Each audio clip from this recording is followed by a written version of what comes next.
Ladies and gentlemen, bots and cons, welcome back to Tech Talk, the officially unofficial Transformers TCG podcast.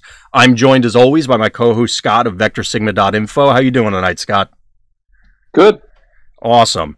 So we have a different show for you, or at least different from what we've been doing for what feels like forever now, and that's we don't have new card reveals, although we are going to be talking about new cards eventually.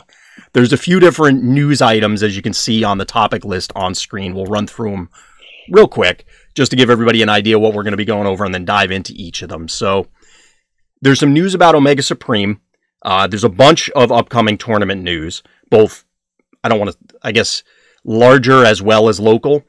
We got our rules roundup, and then we want to close, well, not close the show, but the meat of the show is going to be our top 5 lists of what we're excited about from the new wave, which is releasing at the time of this recording tomorrow, although a few people I've heard have gotten cards ahead of time.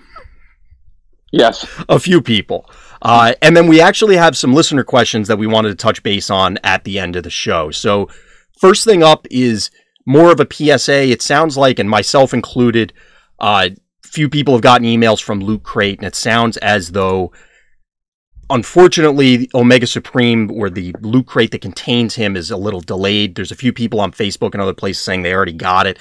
Scott, did you even order him, or were you waiting for more information to decide if you really wanted to try and track him down? No, I ordered it right away, because I'm just that kind of person, I guess. Well, I did the same, so I guess we're in the same boat. So did you also get a delay notice, or is yours looking like it's going to be on time? No, I got the delay notice as well. So I don't recall there being a indication of when it's going to be. Presumably it won't be that long, but it gives us more time to digest the other parts of Wave 2, which is kind of cool. I guess my only concern is, having never done something like this, I think I had until March 5th, I think, to actually cancel the ongoing subscription. Can I still do that if I haven't gotten the Loot Crate yet? How's that work? Do you have any idea? No, this is the first one that I'm doing as well. I mean, I've been aware of Loot Crate, not even just Loot Crate, but the premise of it, because there's a bunch of different vendors that do it, and I'm not really sure, to be perfectly honest, so I guess we're going to find out. I'm sure their customer service department has dealt with this sort of thing before. So we'll play it by ear, I guess. Yeah. So, that's my only concern. Yeah, I'm sure it'll end up working out, and I can't imagine, like I said, that this is an unknown scenario. So we'll see how it goes. Moving on from there, 2 and 3 are kind of lumped together. So we found out recently, actually, Scott, I think you were one of the first people to notice it and post it, at least into the various Facebook groups, that TFCon, one of the largest Transformers toy collection or conventions for collectors, is what I was trying to say and stumbling over it, is going to be hosting Transformers TCG tournaments, which is cool for a number of reasons. Not just that, well, hey, there's more stuff running it, but also that it's at these sort of events. I know there's been a lot of anxiety about organized play or tournament series or circuits or whatever, and it's cool to see other events and conventions and other groups picking things up. Were you really excited about this, Scott? Does this entice you to try and go to TFCon if you weren't already? I mean, not at this point. It's just too late.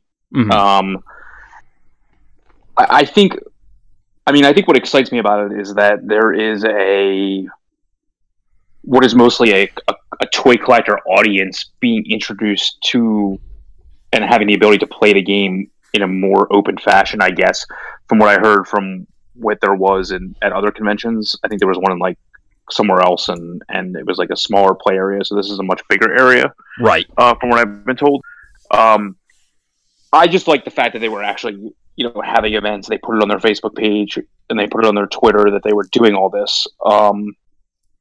But to be honest with you, the events that were posted would not entice me to fly across the country to do it. Right. But, I mean, if I was going already, it'd be a different story. Right. TFCon is a convention. I've only been to a single local Transformers collectors convention. So it was just, a local hotel kind of thing. Not one of the larger ones, although obviously you and I have been to a number of larger and smaller gaming-focused conventions. So I'm very curious to see how this shapes up. what the word is from it. Did everybody enjoy it so much they're scrambling for more, or how does it shape up? So I'm definitely looking forward to reports from there. If anybody out there listening or watching goes and is able to be there, definitely hit us up with feedback. Let us know. I'm very curious to see how it turns out. Yeah, I actually reached out to a local toy toy convention and asked them about it as well. Awesome. And they weren't really aware that the game existed, so like they were a little hesitant, and like because of how much space it would likely take up to have an event like that. But I mean, I guess this isn't until later this year, so it's like everything to report. But like, so maybe if they start to hear more about it, I can reach back out to them again. So I'm glad that type of audience at least could exist. So exactly, it's definitely good news that there's other places hosting things. So yep. Again, if anybody goes to it, or if you're going to another convention, maybe mention it to, if you're in that position to bring it up, or if you can host something. It's good to get more eyeballs on the game, especially because I would imagine Transformers fans are going to be interested in this as well. There's just too many things, aside from Transformers, just the general collecting, that will draw people in. So, kind of segueing from there, you had mentioned you were talking to a local convention, but there's also a number of local events to us that we wanted to give a shout out to. Did you want to talk a little bit about those, Scott? Yeah, so we I won't say solely because of our efforts, but a lot, I think, because of team members' efforts. There's been a desire to have more events locally, especially in, I guess I would say, more of the, what is it, like, more west of the Philadelphia area, I would say. Like, it's still, like, in my opinion, considered the greater Philadelphia area, but more of, like, the Harrisburg type area. Mm-hmm. There's a couple stores there that we've been reaching out to, so there's another case event on March 9th at the Adventurers Guild in Harrisburg. Yep. And then there is what is now going to be the monthly Top Deck Games Wave 2 release constructed event on March 16th, which isn't exactly a month from the last time we had the close of Wave 1 event. Mm-hmm. The event at the 9th is also, Wave 2 will also be legal there as well. Right. There was one other, I believe Showcase is also announced that they're going to be running one at the end of the month on the 30th, if I recall correctly. Yes, as well. Yep. Yeah, so I just wanted to give all those events a shout out. The usual spiel still applies. If you want to play, talk to your local stores, because they need to know that there's an interest in order to try and organize things. Or feel free to, take up the banner yourself, whether it happens to be a red flag or a purple flag. Try and plant that flag and start an event if you feel so inclined. So, oh, sorry, I didn't mean to cut you off, Scott. No. So one other thing that is not on the news list that we're going to make a last second edition. Scott, you had mentioned that we actually got confirmation recently that odd looking promo is legitimate. Yeah, it's it's actually simplified Chinese. So there's a simplified Chinese. I think it's actually a gold bug technically than a bumblebee, but I'm not positive as to how it actually translates. Okay. To celebrate what I believe is like the Lunar New Year, right. Because of when it's coming out. I think it's coming out tomorrow or something like that, which is around that time. If I can trust my gacha game schedules as to when the people are out of the office, I assume it's tomorrow. Right, right. And I think Drew said that it was to celebrate the game releasing in the Asia Pacific area. So that's pretty cool. Yeah, so he confirmed on Facebook that it was a promo card for there. I mean, the card is pretty unplayable. Like, it's pretty bad. Yeah, that's part of the reason why I didn't pull it down. I didn't know how much we'd have to say about it. Yeah. I mean, like, it's basically a worse Prowl for 2 more stars, so I don't see it very playable. I guess one comment that people made was about, it's a continued issue of a limited edition cards and them not being reprinted in other ways to get them. Mm-hmm. And I guess my response would be, like, to me personally, this has been happening ever since Magic the Gathering put out cards that you needed to buy a fictional novel in order to send in a certificate and get them that way. I still have those. Yes. Arena and Whispering Woods, those were books near and dear to my younger self. Yeah. So, like, one of them was extremely playable at the time, for example, so, like, and really shot up in value, so I can understand. Yeah. But, I mean, it was available. That was a little more mass market, but to me, like, and I know, like, in Pokemon this happens a lot. Yeah. In the Pokemon card game, like, I know, like, I know they got reprinted later, from what I understand, but, like, the birthday Pikachu and like the surfing Pikachu. I remember when I was younger, like they were like hard to get and stuff. So to me, this is not unique in the trading card game world for there to be, especially foreign language promos. I personally like playing with, especially Asian language cards. Personally, like so, if I can get my hands on some Asian language battle cards and characters, I'll be very interested in getting those. Right. So anybody listening from that area, please reach out to me if you're able to get those. Because I used to, whenever I have the opportunity, like I have Asian language WoW cards that I used to use, and things like that, and magic cards and things like that. So I'm really into that because I just think it looks cool. Yeah. But you know, I think it's just. I think there's people that like to be completionists, and I think especially in a game like this that appeals to a collecting type audience to begin with. I can understand some people's concern about not being able to get the card. Right. But on the flip side, it's not very playable, so don't worry about it. Yeah, in this particular case, you do kind of luck out on that end. I agree with you on the completionist end. It is, while I agree, because I haven't been playing as long as you have card games in general, but pretty long and relatively close behind you. And while I agree it is present and has been present for, you know, almost the entirety of TCG and CCG history, it still isn't a great feeling. I would feel a lot better if it was these promos were just alternate arts or foils that wouldn't normally be foils. Obviously, character cards have the foil side, but, you know, full art or something like that where it's functionally, if you really wanted this card, you can play the uglier version, I guess is the way I'm going to put it. No, I mean, I agree. And if we harken back to our original interview that we had with Drew at PAX Unplugged, we basically said the same thing. Like, if there were promos that were present in toys and things like that, like, we'd rather have them be alternate versions. Yeah. Or something. And I get that. Like, I mean, you can make the same argument for the Loot Crate. I mean, you can make the same argument with the Slipstream and Cliff Jumper as well. Right. I agree. Which I think people try to make on a daily basis. That is also true. But, you know, I guess what I can say is if you ever, from a collecting perspective, like, I mean, I saw an article today that, you know, a Black Lotus went for $100 and something thousand or something ridiculous like that. So, I mean, like, it's not going to be that type of thing. Like, I mean, if you want a card, it's always going to be available to you on a secondary market. Mm-hmm. So, like, I might just get one of these because I think it's cool. But, like, I mean, for a lot of games, these exist, and there's always going to be ways to get them, and a lot of them have been region specific in the past. So this to me is nothing new, and I know, I mean, I'm sure you know, like, it definitely goes on in the Transformers toy community, right? Like, there's exclusive toys to, like, certain conventions and things like that, right? Yeah, I mean, and they do.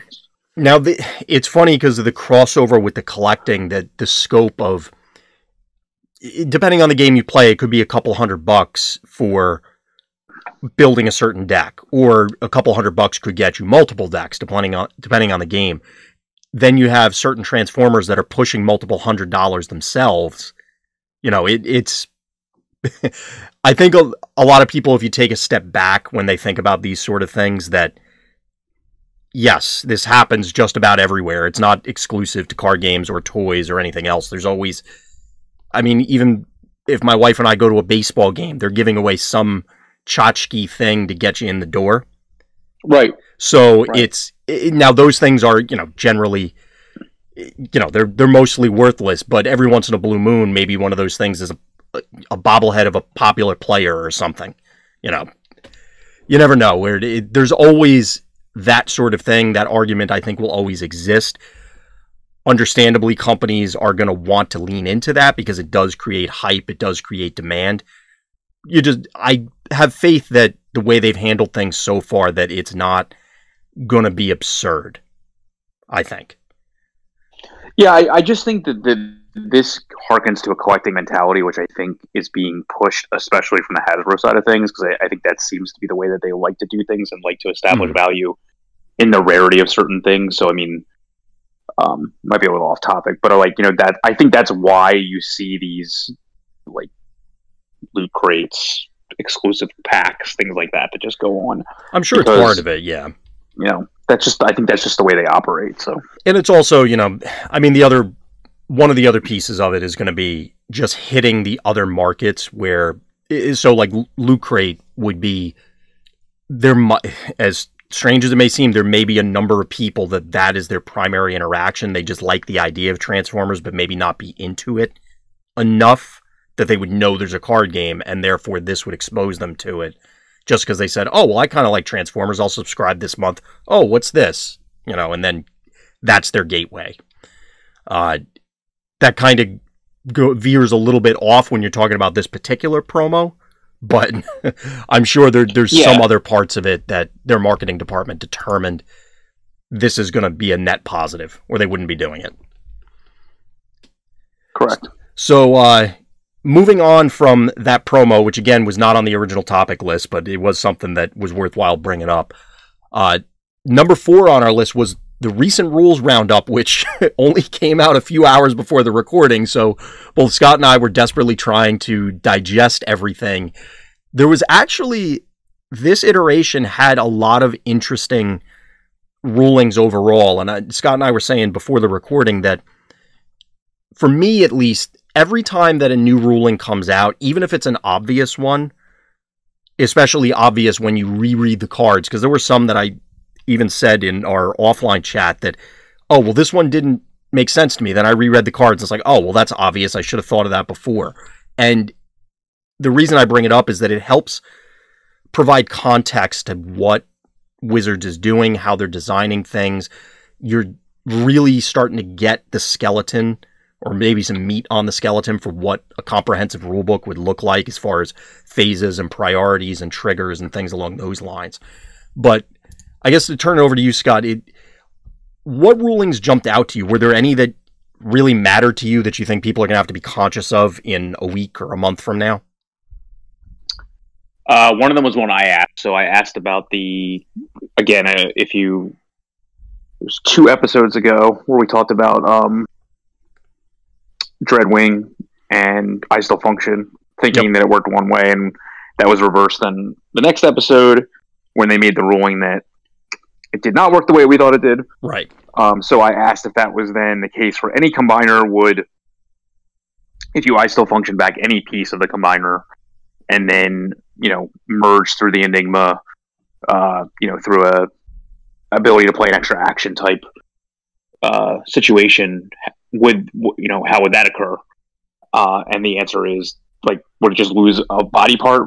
No, the answer is the entire combiner dies, so you lose, essentially. Yeah, barring some weird... I mean, somebody asked either last time or the time before about double Volcanicus and stuff, and I guess if something like that happens...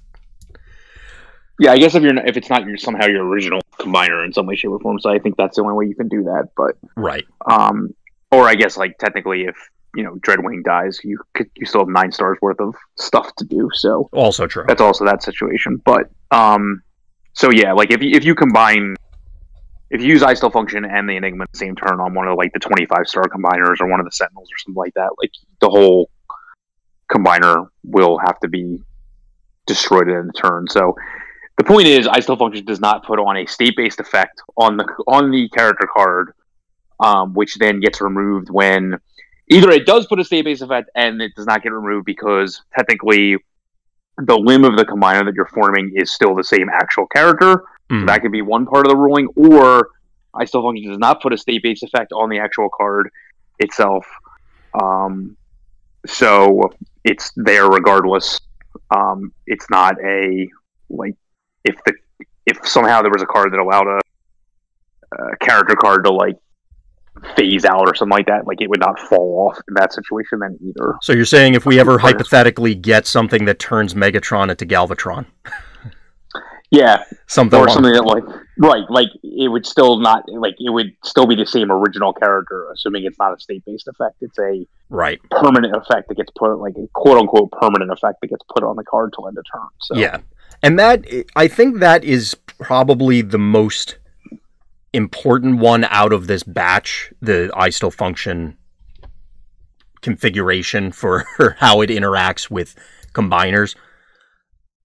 But that one, I don't think, obviously it's probably, people will ask, but it's not going to come up that often, because if you're building a combiner deck, you're deciding about I Still Function before you even sit down. So presumably you're figuring out whether you want to even go down this path ahead of time.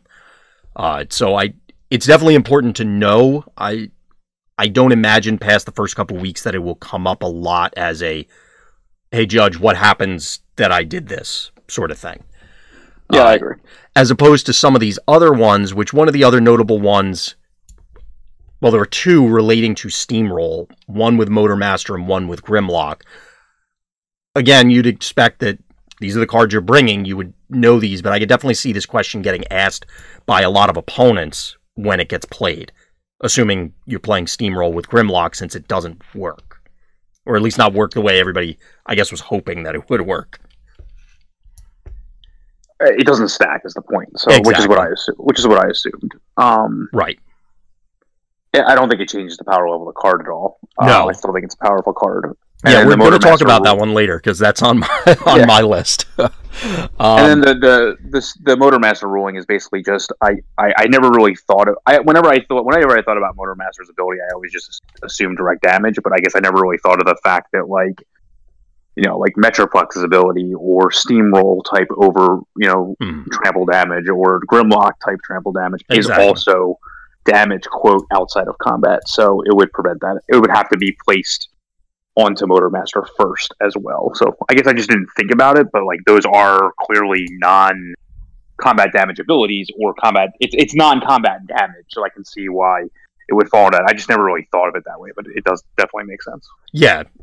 And like I said before, a lot of these rulings, they're just solidifying things that we kind of assumed about how the game operates under the hood, sort of thing. And yes, it helps add that framework, so that this way, when the next wave comes out, or, you know, whatever the next products are, we can make more informed decisions saying, oh, well, I believe that this is going to work this way, and therefore hypothesis whatever. Just because we'll have more information going in. So, any other ones that you wanted to call attention to? No, everything else seems pretty standard, or pretty, like, you know, works the way I thought, or is written on the card and just needs to be clarified for some people. Right.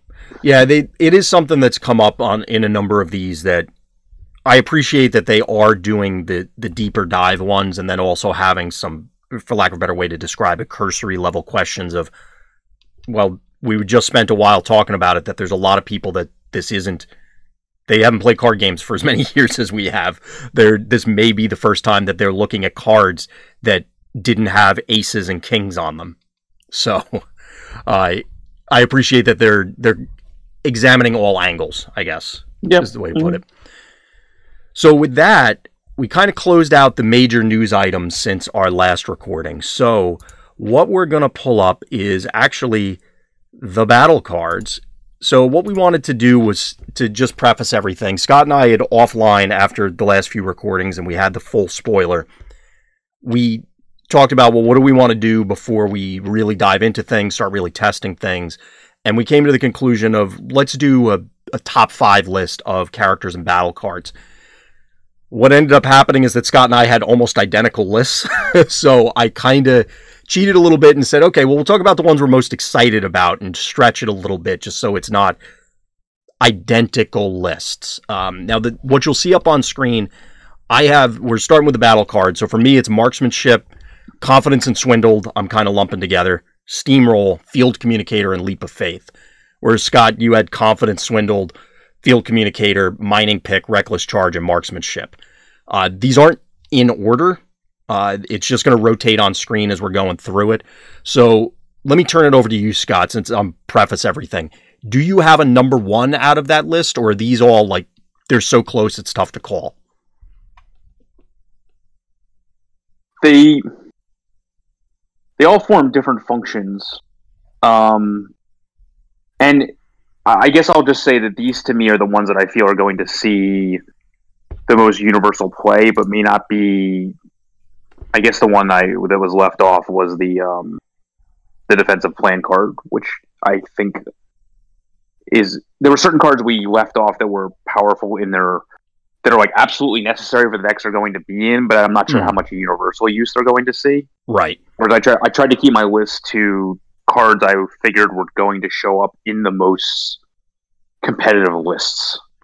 So yeah. I guess I want to preface that. Like if there was something like that was uniquely powerful for its specific deck, like so I guess if there was an honorable mention, I would put that card in there because it's just so necessary in the decks that need it. So well, we're also going to be talking about it extensively when we get to the character cards because Security Console, the defensive plan card that Scott's talking about,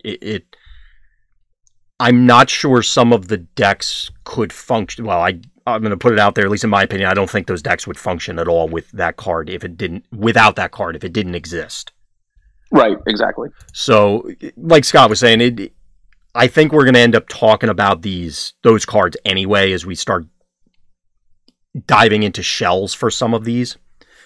So, I guess to punt it back to you again, like we were talking about after you were explaining the way you came up with your battle card list, where do you want to start with these? The ones where we overlap? Yeah, we might as well, yeah. So the first one that's on your list is Confidence and Swindled. So I really like these, and I know initially it seemed like there was, I don't want to say people were down on them, but I don't think people were as excited as Team Vector Sigma was about these. And as I'm getting the gears turning in my head, trying to come up with deck lists for Wave 2, I'm getting more excited about these because it opens up possibilities. And the reason, in my opinion, is I'm finding a lot of decks, and maybe it's just the way I build stuff, that I really need this card. If I find this card, this deck runs like a well-oiled machine. When I don't, it crumples. This is a card, it lets you dig, but also can let you play those extra things without chewing up your actions. Are you seeing it or envisioning these cards in the same capacity, Scott, or do you have a different angle for why they're exciting you? No, that's mostly what it is. I mean, I wrote about these extensively in my article last week about gaining extra actions through this set. Mm-hmm. But I'll reiterate it here. To me, the first half of each of these cards where you draw 2 and discard 2, I think what most people's complaint was about is that it's, quote, card disadvantage because it costs you a card and then you wind up equalizing draw 2, discard 2, so you wind up being down 1 total card, which is the Swindler Confidence that you play, but that's irrelevant to me.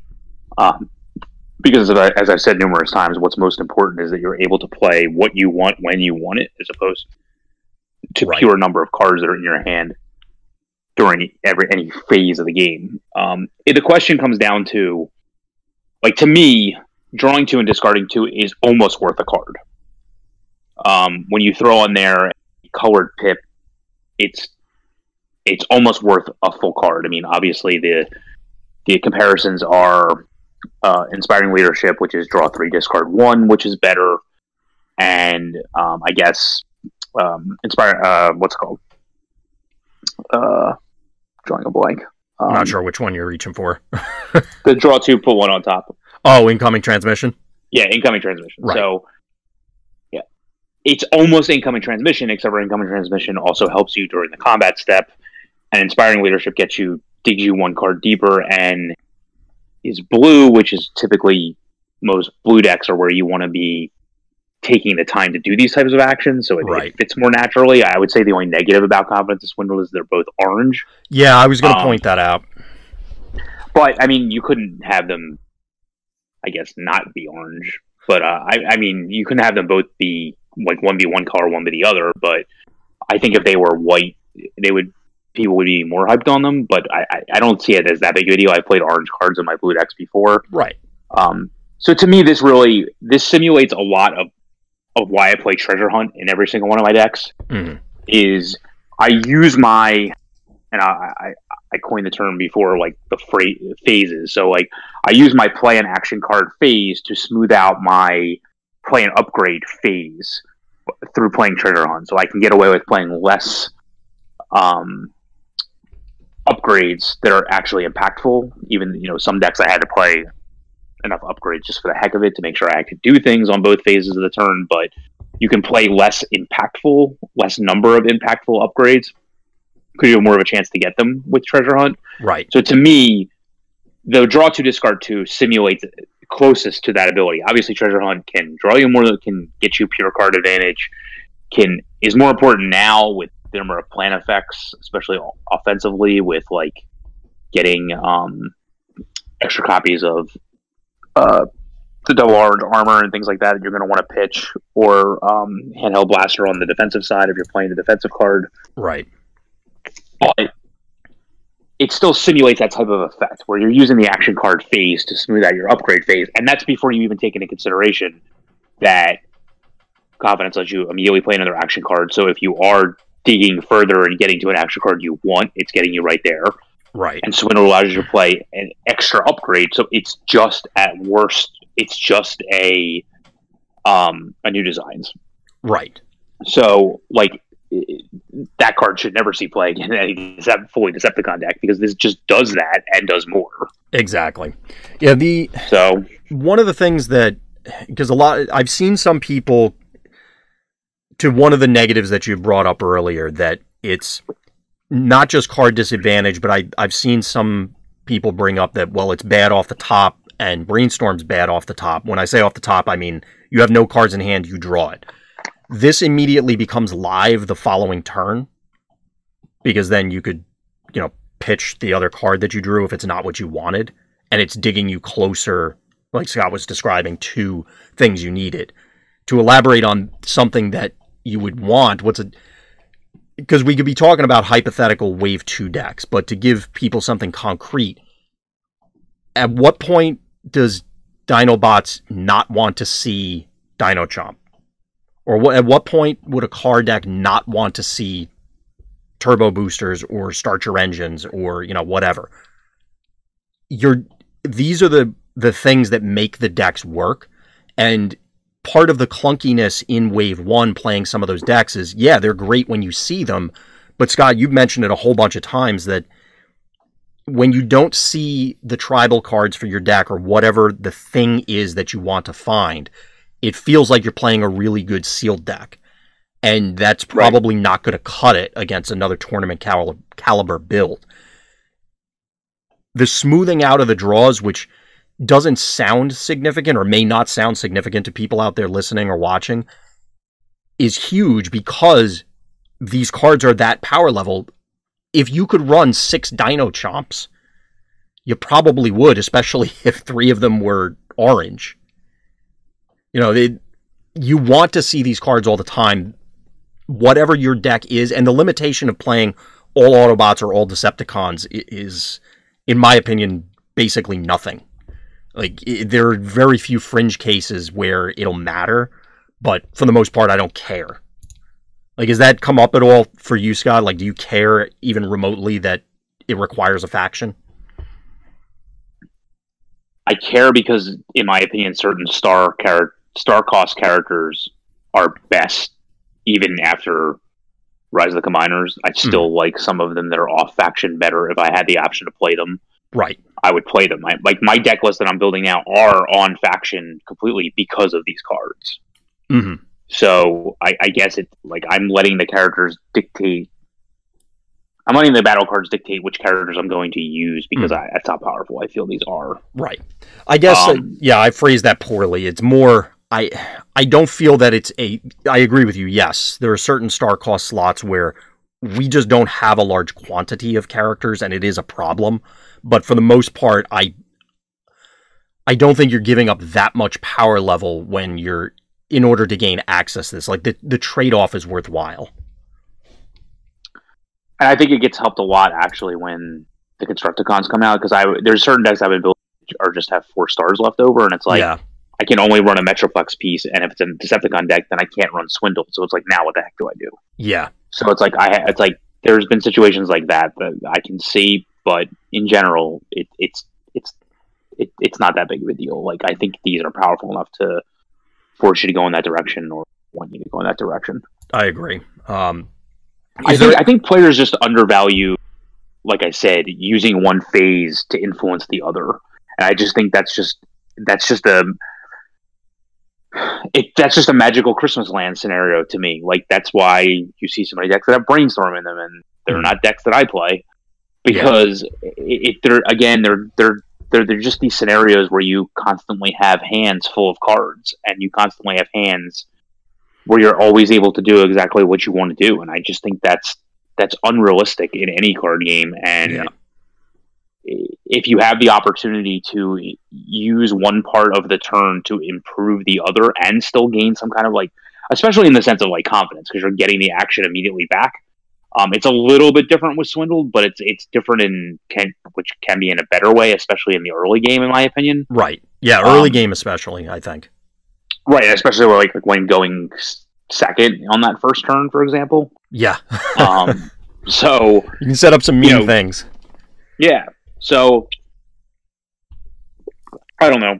Like, to me, I think that's more of a lot of where it comes from, is that people they want to live in a world where they're play and they're always going to have an upgrade to play. And I'm like, I don't know what world that is, but if you let me live in that world, it's probably not going to be good for you. So, I'd rather live in a world where I need to play cards like this. So I think part of it is also, again, the clunkiness, for lack of a better way to describe it, of Wave 1 and the way some of the decks ran, the way some of the matchups ran, that it may be influencing people's evaluations for it. Because I know sometimes I have to take a step back and say, okay, well, yes, that worked in Wave 1 because we only had thing, whatever thing happened to be, or we didn't have something like Confidence or Swindled to that extent. I mean, like you said, Treasure Hunt and a few other cards help smooth out draws, but depending on the builds or what you were trying to accomplish, I'm struggling to think of one off the top of my head that wasn't going to include Treasure Hunt. But point being is that I think people maybe didn't feel as necessary in Wave 1, depending on what they were playing. Whereas now, just because these cards are available, every other deck is going to be that much more consistent.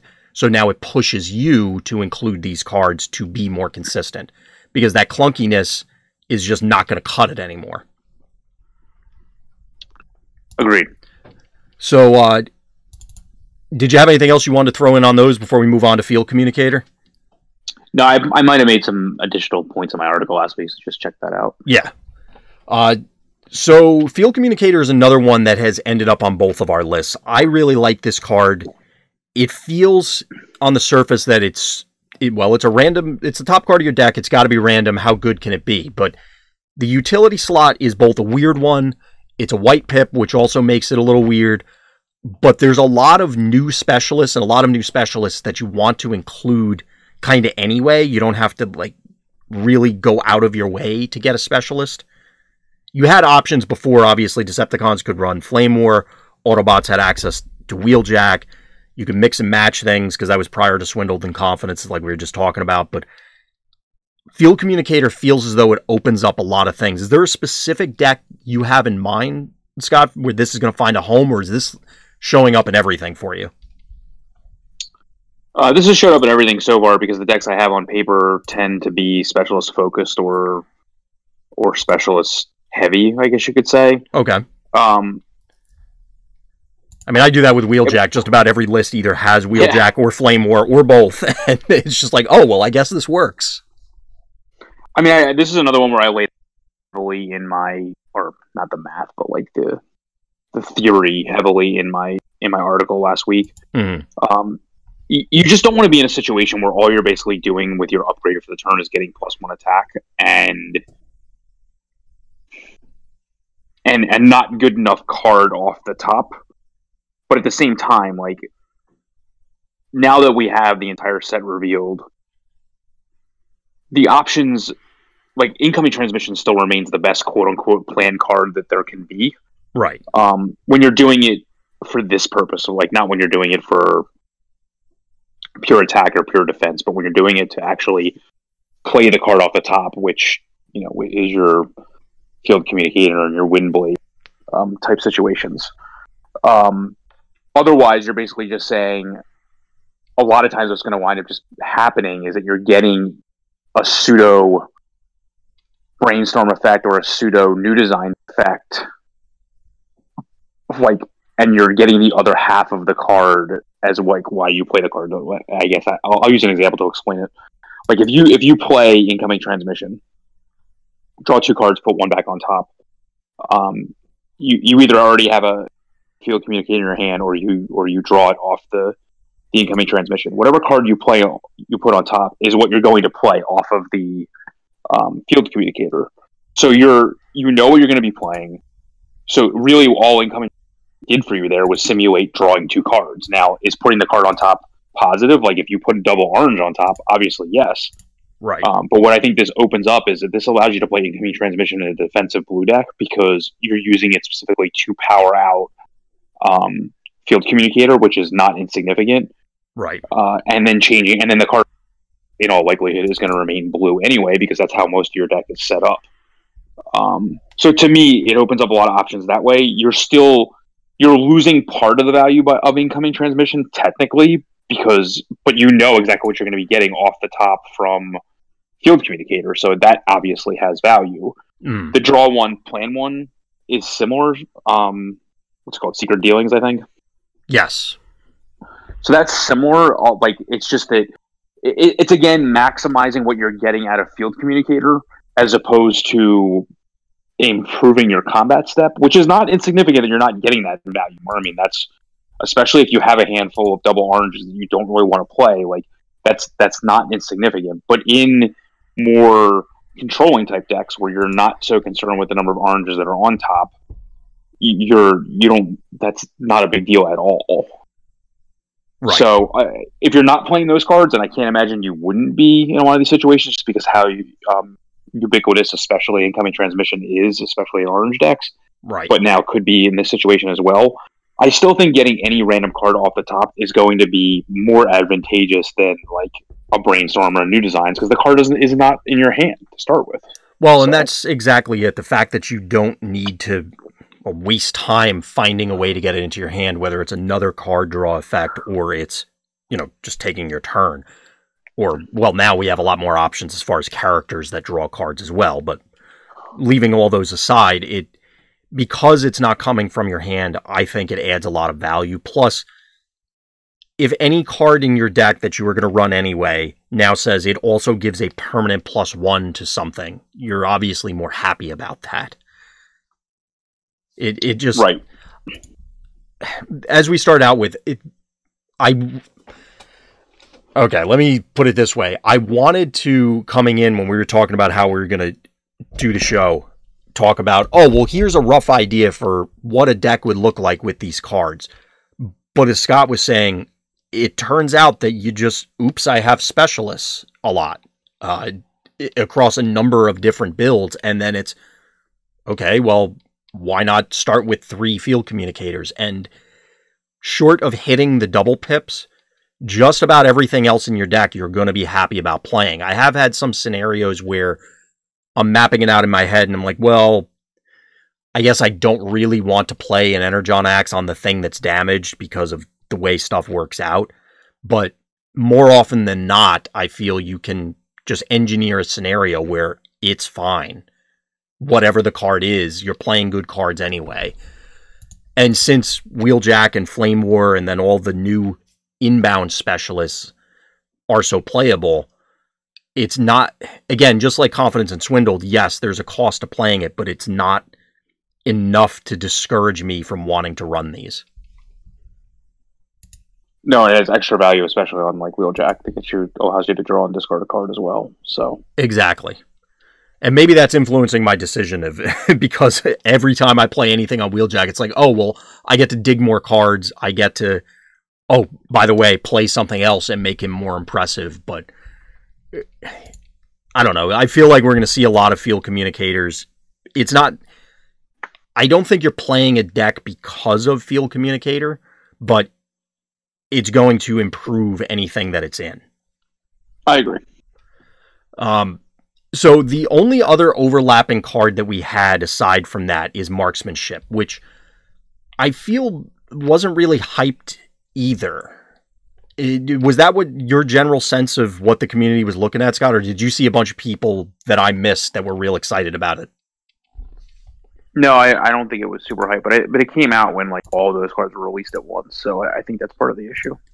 Well, I'll be honest, it was probably one of the ones out of that block that I was most excited about because, and you and I have talked about this a lot offline, I like Bombing Run. I know a lot of people don't, but I like Bombing Run when it's a Blue Pip Plasma Burst. It's actually harder than you might think to make it a Blue Pip Plasma Burst. This is a Blue Pip Plasma Burst. Like, it just is. And I think that's important for a number of different decks. So this one, I don't know if it's going to become a thing. It probably is not. But one of the first things I had tried when Wave 1 was released was Blue Tanks. Because I had opened it at one of my sealed events. I said, hey, this seems okay. Let me try it and construct it. And one of its biggest problems was pushing damage. Because, yes, you were super defensive, but you were doing like 2 damage a turn. And then also, despite the defenses, when burn became a thing because of one shell stand, all the tanks just croaked. But this would have been something that I would have loved back then because it allows... You're now hitting a critical mass of, I could spend every turn, every action, burning your guys down. Between this, one shall stand, plasma burst, the other ones that we're seeing, you know, character flips as well. There's a lot of direct damage available now. Mm-hmm. So are you just, again, is this one that's, hey, I just happen to have specialists, I'm running it, or are you building a specific thing for marksmanship right now? It depends on the character makeup for the rest of the team. Whether or not it usually boils down to whether the main character, if there is a main character in the deck, is already ranged to begin with, or so that if he is not on both sides, for example, it may influence my decision as to who the supporting characters are, so that I can run this more consistently. Right. Because if I don't want that character to die, I mean, if you don't want that character to die at all, like in a Starscream deck, in any heavy range deck, so like, you know, Battlefield Legend happens to be range side, but he has to be in that mode, which you don't want to be in that often, only when you attack, but that's not that hard to do. Like the new Starscream obviously is always ranged. Right. You had posted this week like a Sunstorm deck where he is always ranged. Right. But you'd be surprised as to like how many larger characters that I've looked at actually aren't all the time. Like, you know, some of the Megatron decks are. So I guess there are definitely ways to always play it, because your main character is usually ranged. So that part of the equation is usually taken care of. It's just whether or not, if that character dies, does just more of the deck crumble than would have crumbled before. Right. There is go ahead, sorry. No, good. Well, I was going to say, there is one caveat to call back to the rules roundup this week, and that's, if you're playing against combiners, there is a point in the game where this card will become dead, and its text box is literally blank, because the combine mode does not count as bot mode. Yeah, it's okay. I mean, yeah, it doesn't really matter, but it is something to call out, since I expect, whether they're playable or not, and we'll probably get into that shortly when we get into the characters, but you're going to be seeing a lot of combiners one way or another. I think a lot of the combiners, honestly, don't have to get into bot mode, which could also hurt this card. Mm-hmm. Because to me, what I like to call flip density, is something that I think a lot of decks do not address well. Like, a lot of the times, a lot of decks want to flip all their guys on the turn before they attack. And there were certainly decks during Wave 1, as well as the ones I've built recently using Rise of the Combiners that don't care if certain characters flip. A lot of them happen to be combiner pieces that I'm playing outside the combiner teams, but right. Like as we mentioned before, was with special equipment, I'm not flipping Wheeljack until he actually attacks, and that there's certainly more ways to get him back into car mode now. So there's that situation where you might not have as many targets as you want. It's certainly not as universal as a Plasmaverse, but it has a blue pip on it. Yeah, so I think I don't know.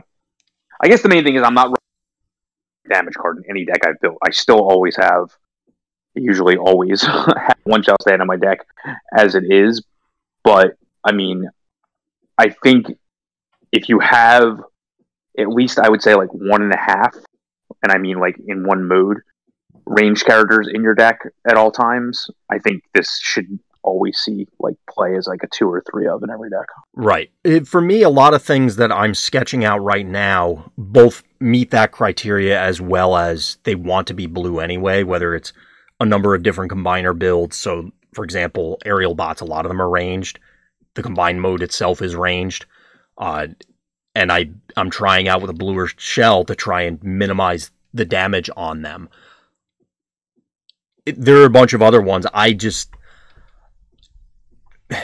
Basically, if I have a range guy and I don't mind that there are blue pips, you know, if it's a range guy and it's an orange based thing, obviously this is not making the cut, but basically otherwise 3 of these are in right now in virtually everything I'm building. Whether that'll remain the case is another story, but it just, I don't know. I have a hard time envisioning scenarios where this is so bad that you don't want to sleeve it up. It's just hard for me to envision scenarios where I think some of the downsides people think is, oh, it's so easy to make your guy immune to this, but like, so it shouldn't be. It's hard enough to draw the card you want in this game at various times anyway. Like I've watched games where people never drew a signature card in the deck to begin with. So yeah. If the card's in your hand to begin with, you're going to find a way to play it when it's most advantageous for you on the target you want, or you just don't care in that moment whether that is the absolute best target in the world or it's just a target that I don't mind taking 2 damage to. So, and that's the thing. There's I don't think that's an issue. There's a lot of things that you're 1 or 2 damage short, or that 1 or 2 damage converts a 3-hit KO into a 2-hit just because you broke that threshold. And yeah, like you said, it may not be the ideal target, but it's a target and it gets you closer to victory anyway. I don't know. I just really like this thing, and I can't imagine not playing it. Maybe it'll turn out that it's hot garbage. I don't know. But marksmanship feels insane to me. Yeah, agreed. So those were the last of the ones that we agreed on. And again, I was trying, at least to some extent, to be a little different for the sake of discussion. You ended up having Mining Pick and Reckless Charge on here, whereas I had Leap of Faith, which I know you were pretty excited about, and Steamroll. What do you got to say for yourself on Mining Pick and Reckless Charge? I mean, I think they obviously go into Insecticons. I know Mark recently did a write-up for VectorSigma.info about it. Yeah, I think Mining Pick's pretty ubiquitous in any aggressive deck. I just think the cost is pretty negligible to put and in my opinion, anytime you put a double orange on top, you're actually improving the combat flip by not only the +1 you're getting on Mining Pick. So yes, okay, great. Now you have an orange primary laser, which is not insignificant because that doesn't exist right now. Any primary laser type stats is only on blue cards. So other than flamethrower in bold decks, but usually, and I ran some of the math for the article, like your average combat flip is a little over 1 per card that you're flipping. That's pretty much the rule in any heavily orange based deck, especially on the super heavy, like 34 orange card decks like Insecticons are, maybe 32 or something like that. But whatever, it's a lot. Right. So usually every card you typically equate to over 1 damage. Well, if you're putting a double orange on top, again, not only getting the +1 from the mining pick plan effect, but you're now guaranteeing that you're improving the first card's flip by almost a full point. So to me, you're basically getting, for every double orange you put on top, you're getting +2 guaranteed. Yeah. Over where you were. So you don't have to do that twice and be totally insane and all of a sudden guaranteeing you're going from a +1 weapon on your guy to all of a sudden definitely swinging for an additional 4.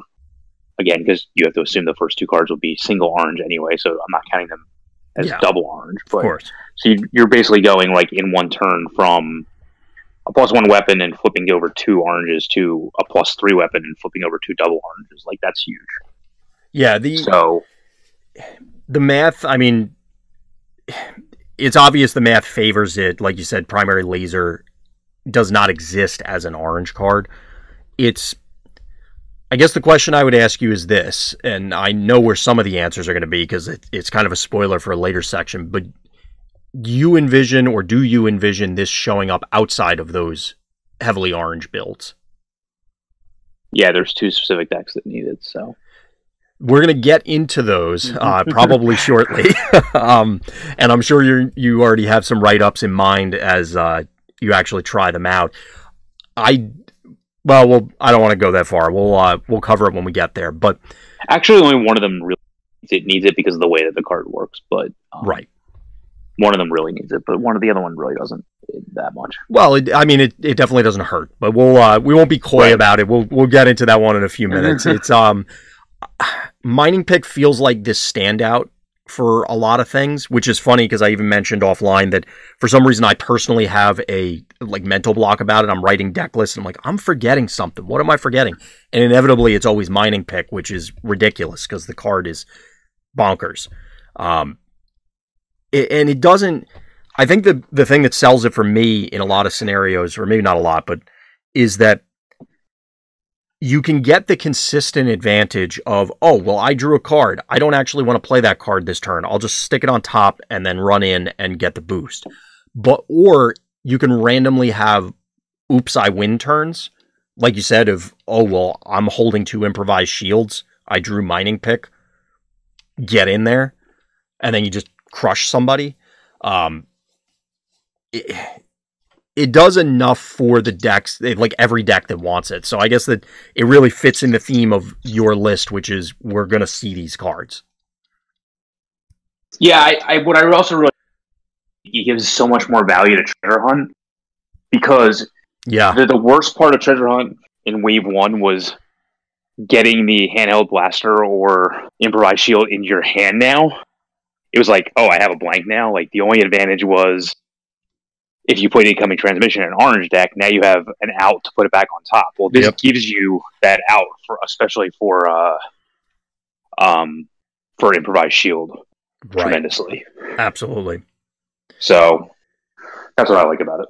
So going from mining pick, Reckless Charge, I think, is pretty self-explanatory. Mark had even said it himself in the article specifically that it's a guaranteed supercharge. I guess, yes, if you're running a lot of white pips, hypothetically, you could have higher highs with supercharge, but this is much more consistent. The only caveat with the damage is maybe the self-inflicted wounds from that and One Shall Stand might push it too far, but do you feel that that's even going to be a concern? Does it matter because you're just, brutalizing your opponent before it matters?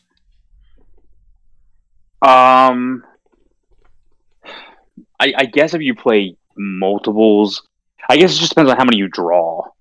I think for me, it's the mental block of not playing a lot of supercharge in because I don't play Insecticons all that often. So it was not in the most the aggro deck I played the most was Cars. So, and I didn't play supercharge on my list. I know you did. Right. So to me, it's not as self-evident that I'm replacing something with another thing. To me, it's like I'm just getting a better effect than I didn't have before.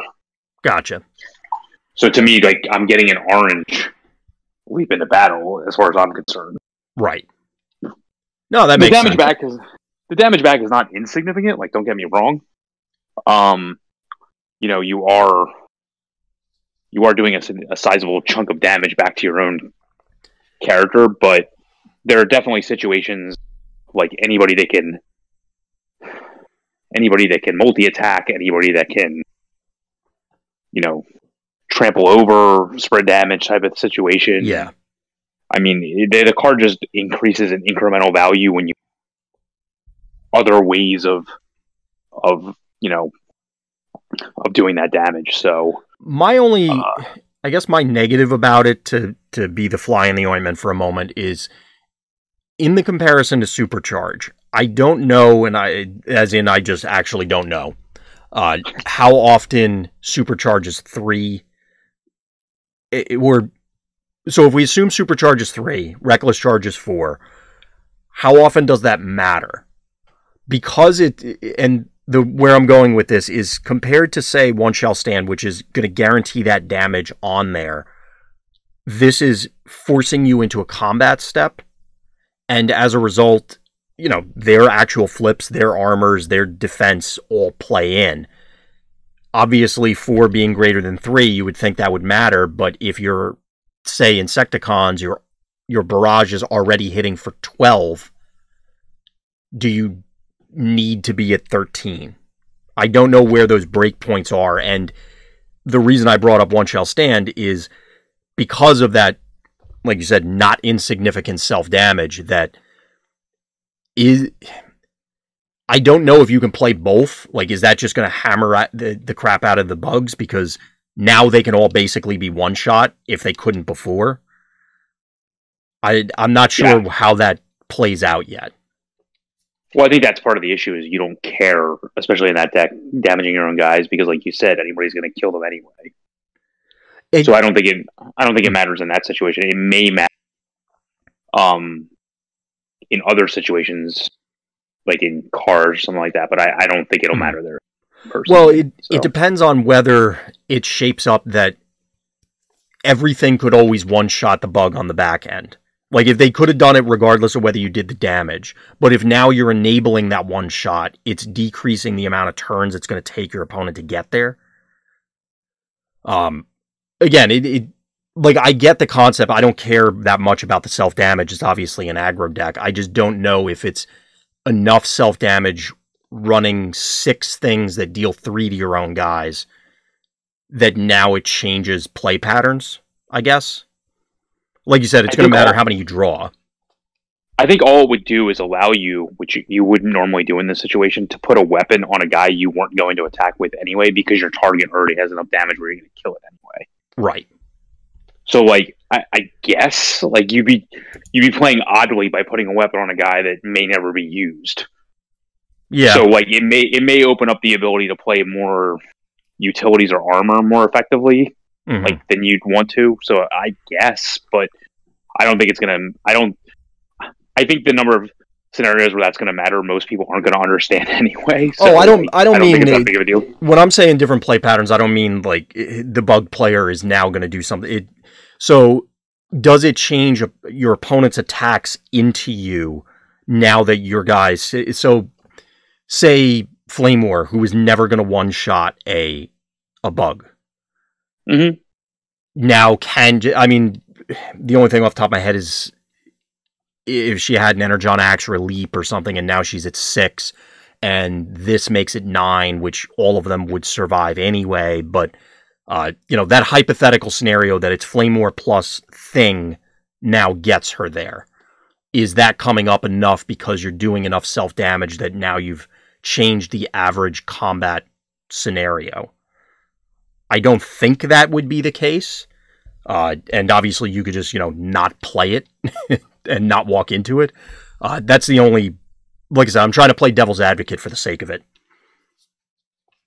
I think you're playing it because it's better for you than it is for your opponent, no matter how you slice it. So right. I'm like I said, I'm trying to find something on there. I get it. Yep.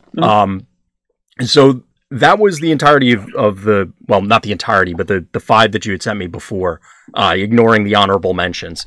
So Leap of Faith, I don't think there's a whole lot to say about it, only because, well, the card lets you play 2 cards.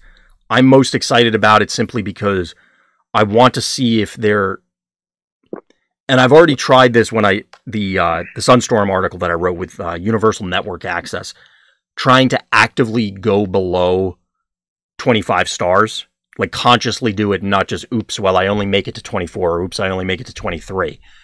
Leap of Faith might push me to do that. I'm not sure what it looks like. Do you have anything where you're consciously doing that yet, Scott, or you haven't gotten that far in figuring it out? There's decks I've built that easily get to 24, 23 and below. Unfortunately, is normally only in 2 character lists, which I'm trying to get away from. Right. Or it would require me to drop down usually a 7-drop to a 5-drop combiner piece, which could be done if in testing Leap of Faith is that good. I can see myself doing that more often. Right. Right now, it really, and a lot of things I've been envisioning it's just a one-of because I got to 24 and I needed room, and I think that's the best one, barring the weird Sunstorm-esque builds where it's, I won't really want that 1-star thing. But I am excited for and part of the reason I included is just the potential that it could foster those. I really wanted to have something lined up to say, well, here's the deck and this is why, but no matter what, it just inherently it's a one-of it if we go that route. So you're hopefully not basing your entire deck around that one-of. It'll just allow you to randomly go, oops, I do something really cool. Agreed. But one that I am really excited about, and I brought up in the article about Sunstorm. So that Sunstorm deck started as a Bombshell list, evolved to Sunstorm when Bombshell wasn't really working out, but it really was something to test out the idea of Steamroll, which, again, it came out in that giant dump of reveals, so I don't know if it got lost or people just don't care about it, but I really personally feel like Steamroll is going to allow a number of different lists, specifically, we'll call it all-in lists, all in on a single character, like go tall, we're going to load up Living Weapon or Sunstorm, not necessarily those examples, but I think people will get where I'm going with it, that it's, I have this guy, I'm going to stack them up with a gazillion things, whatever the things are, and get in there. And Steamroll allows you to steal back some of the tempo, some of the dig yourself out of the hole that you probably put yourself in by trying to go all in on that one guy. Because now you could technically get multiple combats out of the now variable Grimlock effect. Is this something that was showing up on your radar, Scott? Like, are you excited about it, or you think this one's probably going to end up in a lot of people's binders? No, I'm excited about it because I just feel like it allows you to make what seem like I mean, your opponent can't know you have it. I mean, in fairness, there is more discard in this set and more targeted discard, but if your opponent knew you had it in your hand, they would play their game differently. So to me, this is one of the cards that can truly create blowout situations, like especially if you, like, a lot of times, if you're playing like a more wide deck, you'll offer up your damaged character after the first turn 0, like, because you're like, I don't care if this guy dies, like he'll get in there one more time and do his job. Like, protecting him is not going to necessarily do anything for you, especially if your opponent's playing any type of direct damage effect or cards, because like that guy doesn't have long in this world as it is. So if you're offering up your damaged characters and all of a sudden they get steamrolled, like you could just lose right there and then. Yeah. Because your opponent will then just play could do what you don't expect, which is, quote, waste their best character, because you're like, oh, okay, I don't care. You know, if this guy dies, he's going to die to the other side's like medium guy or something like that. Right. Like I can definitely think of situations when I was playing the 3-wide Optimus deck that this happened. That's why I'm saying it and using those terms in that way. But now all of a sudden, like that's not going to happen. Like if that does happen, like I said, you could just lose right on the spot. You lose your best character. Yeah. Due to trample damage or something like that. So, I mean, could you just kill 2 insignificant? Of course, but that's still positive. Like, you cost your opponent a draw phase, an attack phase, right? You know, like everything. You know, get to their main character faster. Like this has a much more use than I think people give it credit for. And I think the fact that why they don't is because it has no pips, and people just really undervalue the power level of playing the no pip cards. We've only seen a single card prior to this with this effect, and that's Grimlock. And obviously, anybody who's played Dinobots or played against it or seen it played has seen what happens if Grimlock goes, oh, well, I have bold 95,000. I just crushed the whole opposing team. Well, 2 guys. But the fact that now this ability is available to other characters, and to one of your points, Scott, that you're stealing back time, essentially, because if you can get those multiple combats, you can, even if you're killing 2 insignificant guys, one of the things that I think you've mentioned before, maybe you already think about this, the game in this way, but actually I think you've said it on the show, if definitely not in an article, but if you think about the game as number of attacks required or number of attack steps required to eliminate the opposing team. Previously, if you were using a all-in on, say, living weapon, because I think that's an easily envisioned example. So you load up living weapon, and he has 20 attack. It doesn't matter, just a big number. Your opponent has 3 guys left. If your other 2 guys weren't getting there, it's going to take you 3 attacks, plus whatever the preceding turns were to get him loaded up. And oftentimes, those sort of decks would fall behind because they'll just chip down the big guy. And yeah, it might appear close at the end because you were one-shotting things, but odds are you were never really in the game because you just took too long. Now, you're just reducing the number of attacks that you need to get in with that big guy because you're either going to cripple the second thing, meaning your ancillary characters can do something of value to KO something, or you're just straight up killing everything on the other side, and now the clock is that much shorter. It just... I'm really excited for it because those all-in type of decks, and maybe they still won't be a thing. Maybe Steamroll finds a home in other stuff, but I don't feel that they were really a thing prior to this. I mean, I guess you could call the Optimus Nemesis thing, if you call the touch and look at it that way, but because Nemesis was big enough, it didn't quite feel like that sort of deck, as compared to, like I said, all in on living weapon or all in on pick arbitrarily high star cost guy. Agreed. So I'm really excited about Steamroll. I have a whole bunch of things lined up to try it. I'm really excited about sleeving this one up. So from there, if Scott, you didn't have anything else for that one, we actually have some characters to go through. Again, Scott and I overlapped on a bunch of these, so I kind of picked some, not arbitrarily, but ones that I'm excited about, but I didn't want to have us just literally talking about the same thing. So, Scott, you had brought up Skywarp, Starscream, Windblade, Blitzwing, and then we both lumped Megatron and Bumblebee together because they're kind of the same effect, similar to Confidence Swindled. Which one of these really has you most excited, or all of these seem to prop up decks themselves? Starscream is the most powerful of them, right? For sure. Yeah, the super rare this time around, or super rare. I guess the other ones were still good too, but the super rares this time around I feel are more exciting. They're more deck defining, in my opinion. Yeah. So is Starscream the one that you were? Since we might as well get into it because Skywarp and Starscream are right next to each other. Are they the ones? Obviously, they're the ones for Security Console. Which is the one that you feel has to have it? Starscream has to have it because he needs the crown to be on top for both attack and defense, whereas Skywarp can just play a colorless pip card as his action or upgrade if you want to play the playing card. For the turn, and then he'll get the bonus during attack anyway. So it's not as significant. And that was something I wanted to ask you about. So personally, I I like the idea of Skywarp.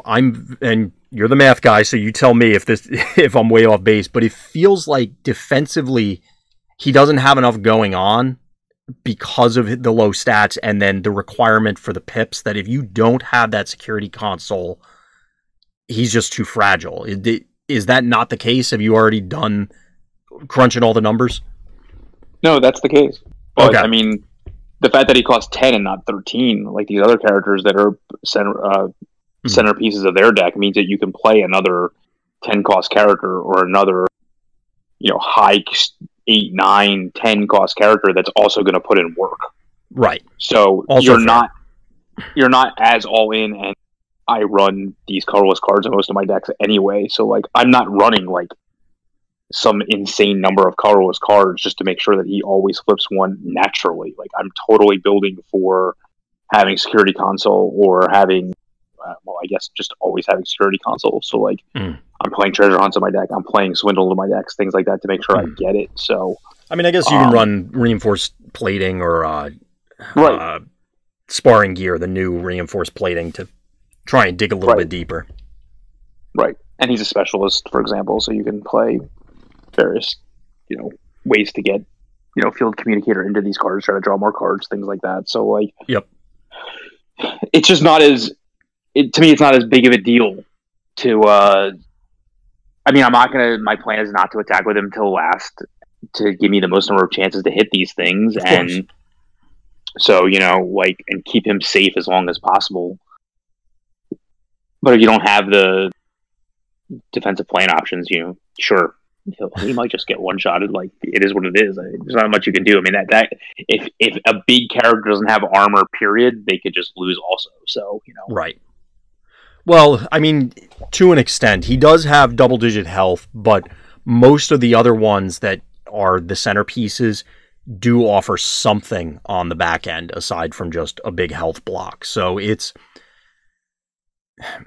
The other thing I wanted to ask you about him is you mentioned when we had reviewed it, I think last time, you didn't feel that the low initial starting attack was significant enough. So in the scenario where you go, I'll one shell stand whatever guy on your side, pump this guy to 6. You, at 10 stars, you feel the 6 attack is still enough. I'm assuming, and maybe I'm way off base, that because of the reinforced platings or the sparring gears or whatever, aside from those null pips, you're running a lot of blues, so he's not going to be getting combat additions from, normal flips. I guess, the oddball incoming transmission or something. Just on the surface, you still feel that he's pushing enough numbers-wise that you're excited about building him or building with him? Any defensive deck needs actions or weapons to pump up their attack to, I will guess, use those term acceptable limits anyway. Right. For their star cost. So I don't see it as a big deal. Like, are we going to use the same argument on the Mega? Well, they're the same star cost and have less attack. So if you don't count the 6 he gets off the ability. So to me, it's the same as any. I mean, I think we're stuck comparing him to things like Wheeljack that are 5, Bolt 3, and just have insane stats on them. But yeah. This is just. I mean, I may be wrong. It may prove that keeping him alive is too difficult. Unless you have security console, and obviously this makes security console just as important to take out as the armor does. But if you're playing a defensive deck with typical X number of blanks that are mostly direct damage, the rest is blue. Any armor you have on him is going to help him anyway. I know he starts out with a 0 in that mode, but he's not just going to die if you're playing a defensive deck overall. If this, for some reason, the security console doesn't get killed. But I fully agree that you need it on him 100%. I guess you even more than the Starstream. Right. I guess you would. And I've only started thinking about Skywarp because I was focusing on other lists, but he would probably need. You need partners that don't want that armor. I mean, yeah, it's fine. If you draw multiple reinforced platings, great. Throw them on everybody. But they need to be able to stand on their own. Do you already have guys in mind that are lining up alongside him? Yeah, Megatron and Flame War is the deck I have. Okay. I'm working on. So. Interesting. I mean, they, like you said, 2 10s and a 5, so that seems okay. It seems like we can allow it. he'll have tough one built in to begin with, so there's some defensiveness, I guess. Yeah, I mean, that is a valid point. I mean, it logically makes sense. So, I guess moving from Skywarp, Starscream's the other obvious one. I feel like the power level is just too high on this guy to be ignored. Like, the highs are so high for him that it's worth jumping through hoops. And I think that I don't know. I don't want to call it a combo deck, but I think it's going to feel that way because when you start looping the crowns, that's just the way it's going to feel like it works out. And the first time that you defend with an absurd armor on Starscream, it's going to feel great.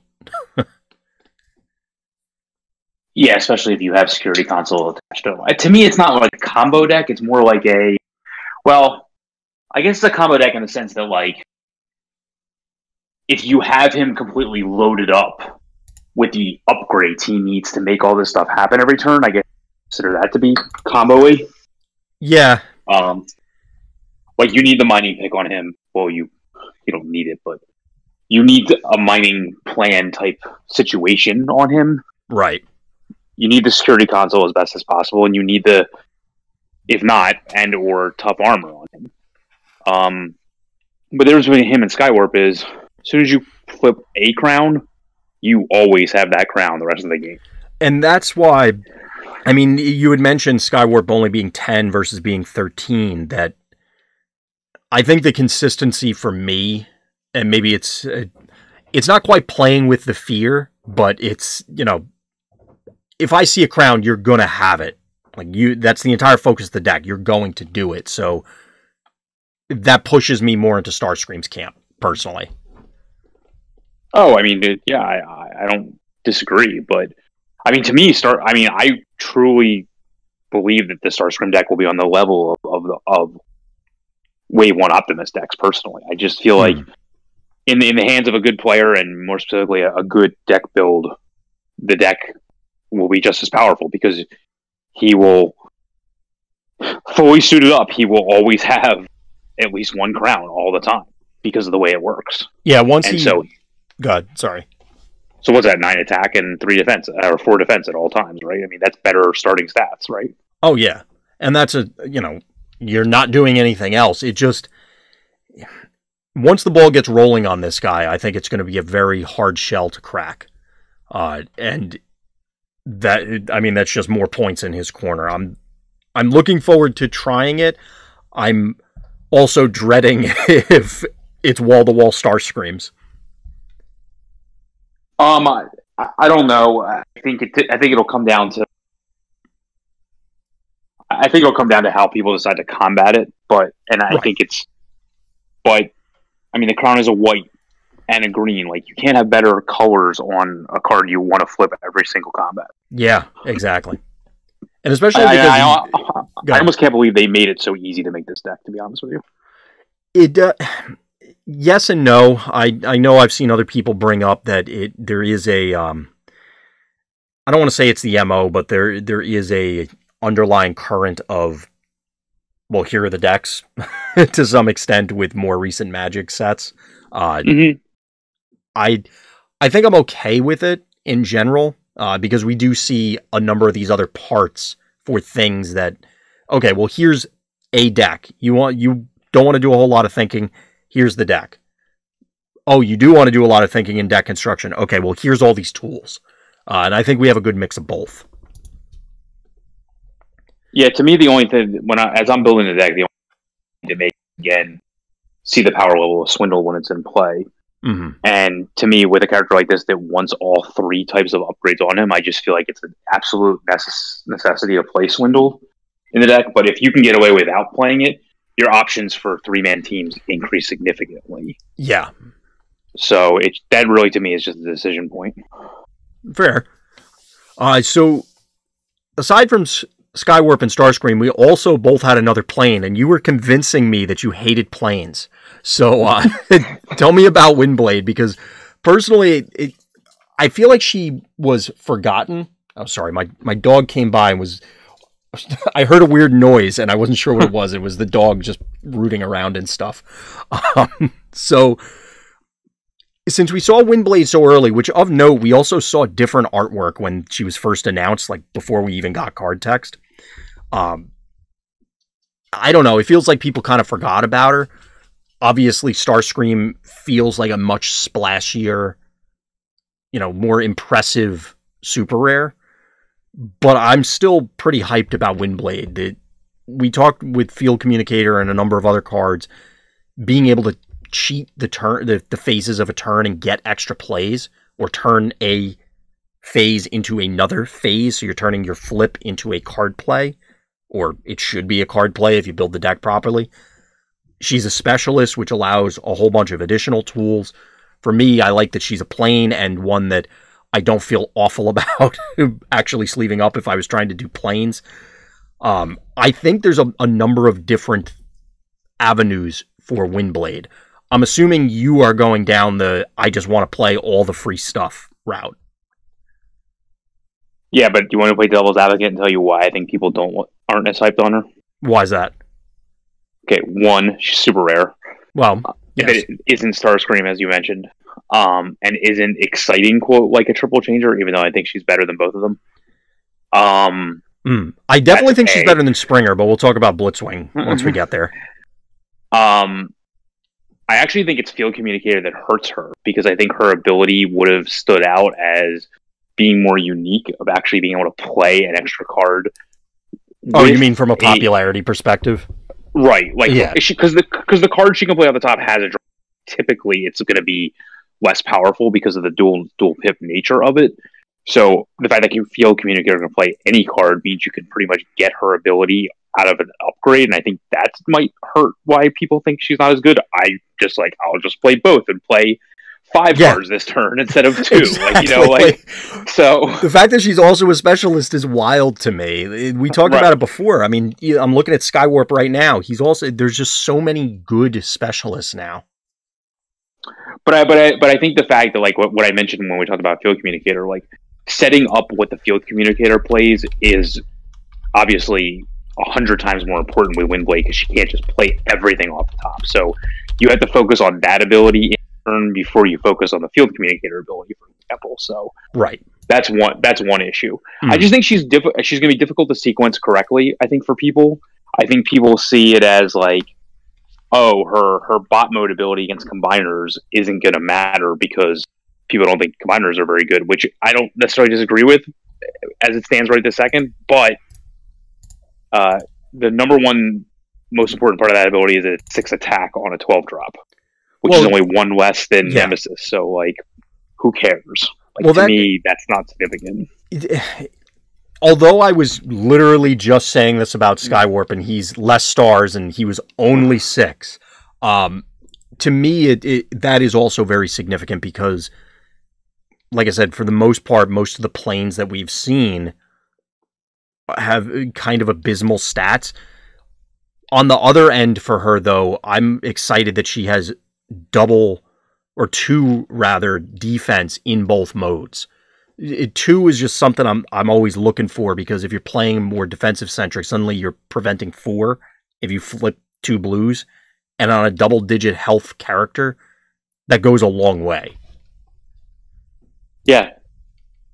I just think since the whole set has been revealed, again, I also think part of what might have hurt her was a lot of the double pip cards that we want to play in a deck with her all were released on the same day. Yeah. So there was no lingering hype. Right. So I think there's just not enough. Like, if some of these double pip cards had come out as their own reveals, I think that you would say this clearly goes in a Windblade deck. Whereas all of a sudden there's like 30 cards you want to put in the deck, and it becomes a numbers game as to how many of them you actually want to play. And I think there remains a misunderstanding of, and not that I've played with the cards and know this, but how good is this card if it's your only action for the turn? Or if it's your only upgrade for the turn? Not very good. Well, how good is it if it's your 3rd or 4th thing you've done for the turn? Yeah. Which is what she's going to allow you to do. Which really opens up options for what seems like underpowered double pip cards. Honestly, Rollout and Matrix aren't even in my listening compared to the cards that have come out. So yeah, there's, like you said, there's those ones that may have just been below playable are now suddenly, well, there's a lot of options available to them now when, like you said, it's the third, fourth, fifth card you've done this turn. Yeah, and the other thing I think that she has negative against her is 12 is really difficult to make. Again, especially if you want to run confidence, it's difficult. Like if she cost 11, it'd be a lot better. Yeah, 12 is pretty awkward. Yeah, it does make it a little awkward because, I mean, one of the drops all suck. Well, yeah, especially on the Autobot side. So right. One of the things that had come to mind, and this wasn't really a plain thing, but Windblade, Thundercracker, and then just fill it out with Flame War, let's say. Right. You lose confidence. That's the issue. Exactly, and that's where it starts to get a little awkward. It's kind of so. We said it earlier, but there's just, despite getting these new characters, I think as a result of a lot of them being combiner parts, we just didn't get the meat in some of these star slots, and that does make it a little awkward. Yeah, so my decks with her are usually one being 23 or 24, or are 25 using Metroplex pieces. So it depends on how it turns out. So yeah, as soon as you have to run a Metroplex piece, or even going forward with the Constructicons, you don't feel great. We'll put it that way. So I think that's the issue. Like, obviously it's Wheeljack and a Metroplex piece. Like, is that better than 7-drop, 5-drop, and a 1-star battle card? That's, I think, what's going to be the telling tale. Right. Well, it's all going to depend on those 7-drops, because the 7 and 8s are just Yeah, agreed. There's not a whole lot of things that really get me excited, and unfortunately, like you said, you can't go. Like, you're not doing a 2-character list with Windblade and then just loading up on single star cards, I don't think. You can do Windblade in a 13-drop. I just don't like 2-character lists as much. So, yeah, it's I guess going out of vogue at this stage. So I must have hit the button there. So the other one that we overlapped on outside of the planes was, well, we got a couple more. Was Blitzwing. So of the 2 triple changers, we talked about it a lot, but I'm not a huge fan of Springer. I can't picture what he wants to fit in right now. Whereas Blitzwing, I feel like he could fit in a huge variety of things. Where are you fitting him in right now? Is it because of the Brave and Stealth, or is it because you want to have his flip into the Brave and Stealth? It's mostly because of the Brave. Right. I mean, I was calling out Stealth just because it's new. I can't imagine you're flipping into it. Yeah, it just doesn't feel like that's going to work out. The attack's just too low on that mode. It would be because of the Brave, but his 11 cost is still making it awkward right now to fit in. Because when you're Brave, obviously you want to be protecting things, and as it stands right now, like, I wish I could be protecting. Again, he's the one that I think actually benefits the most from the Constructicons, because you get to run a 10-drop with a Constructicon. Yeah. So to me, I haven't been able to, because I'm waiting for the Constructicons to come out to play. I don't even pin me down. Is one of them a specialist? I'll play that one. Like I don't even know right. what they do, but whichever one of those terrible guys is the best to see. They're play. A body that I mean, I guess they'll probably die to any combat, because I think a lot of them had like literally 4 health, maybe 1 armor. Like, I know Hook has 7. I know Hook has 7 health. That's probably the one I would play. Okay, yeah, the one that's not going to die on turn 1. Right, but if one of them is a specialist, or one of them is some ranged or melee that I want, it may wind up being that one. Right. But I just, I think when that's out, I'll be more excited, because I want Blitzwing to be protecting somebody of value, and right now on the again, unless you cross faction, which could happen, because I don't know how significant it is to armor. Well, it's significant to armor him up, but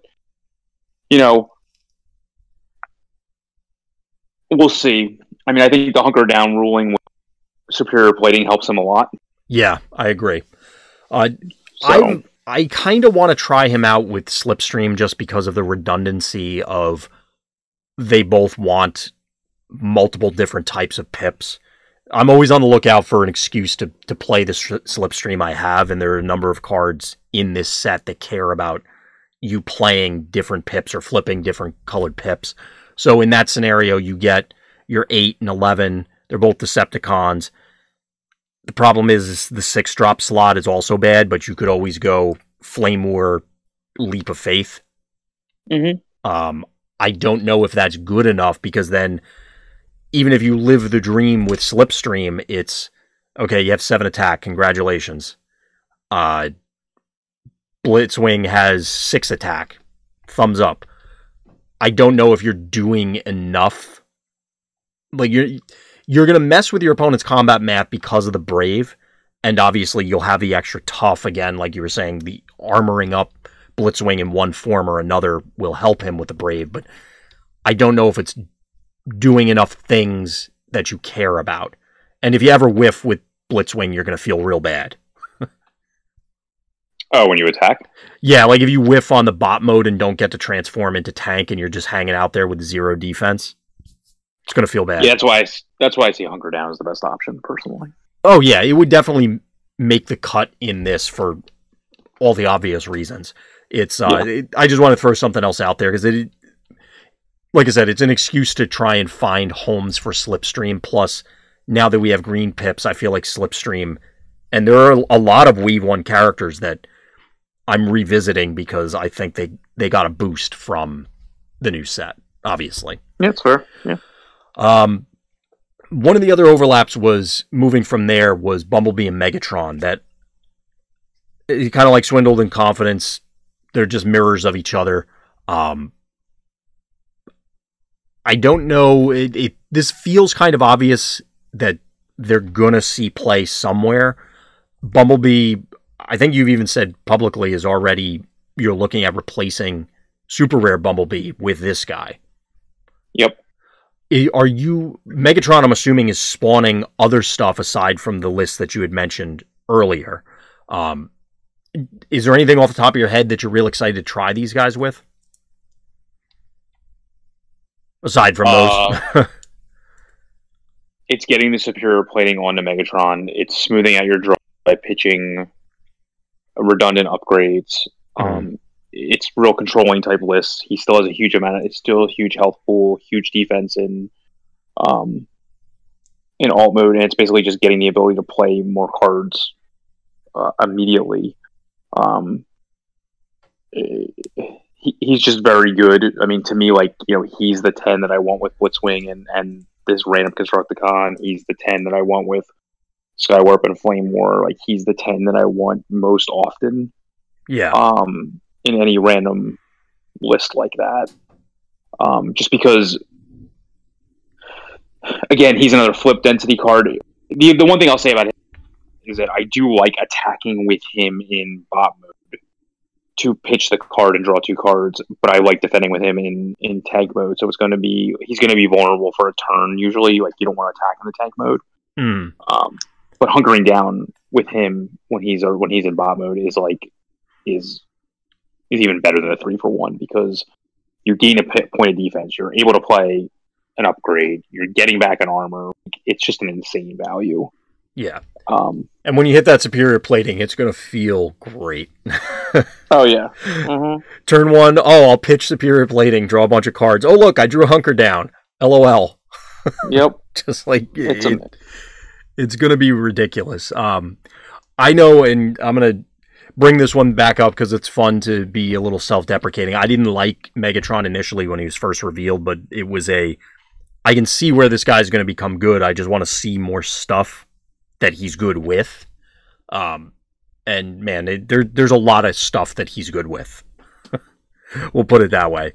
I think people are just discounting on both these cards. The discard to draw 2, I think it's just huge. And I think people are just discounting that, to be honest with you. Well, yes, and it not to be a broken record, but to go back to our Swindle confidence discussion, it's again some decks function on finding certain cards, or certain matchups function on, I need to find a burn spell so that I can break the turn cycle because I'm going second, and otherwise they're just going to snowball and blow me out.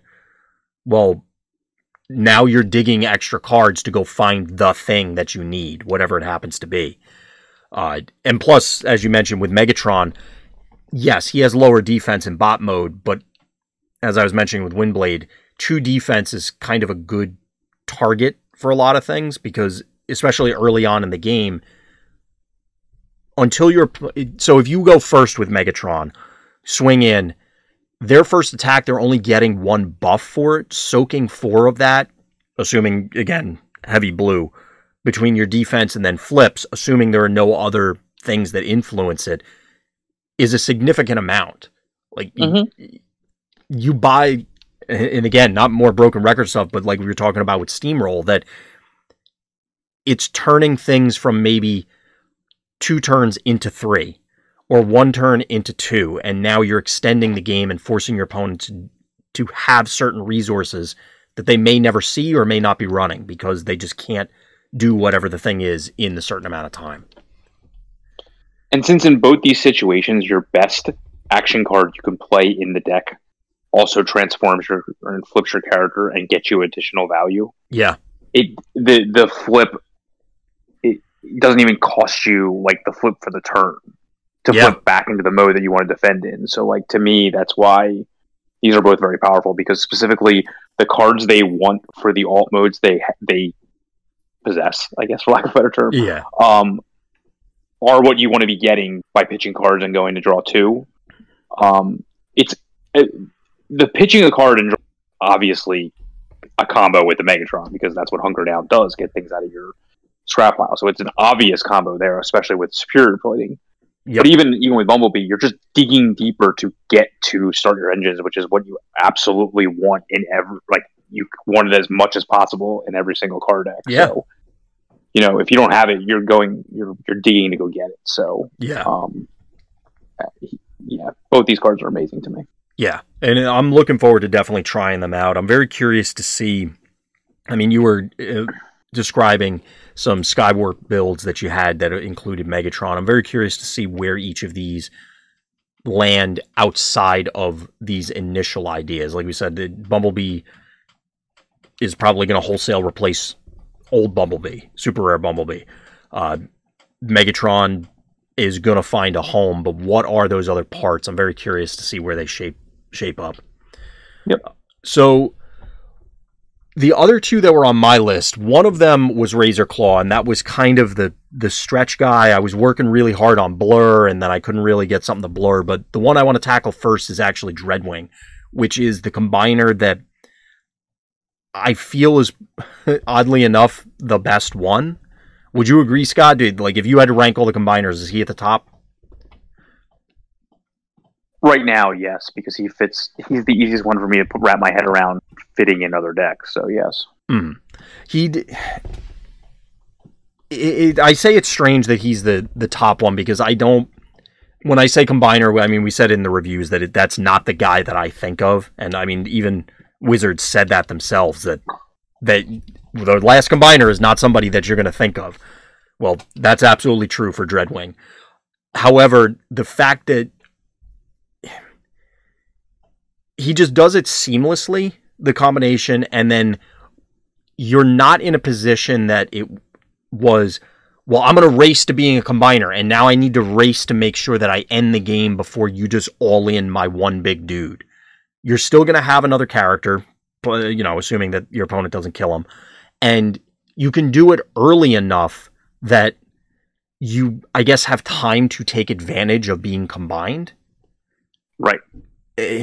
All of the other ones, I don't know.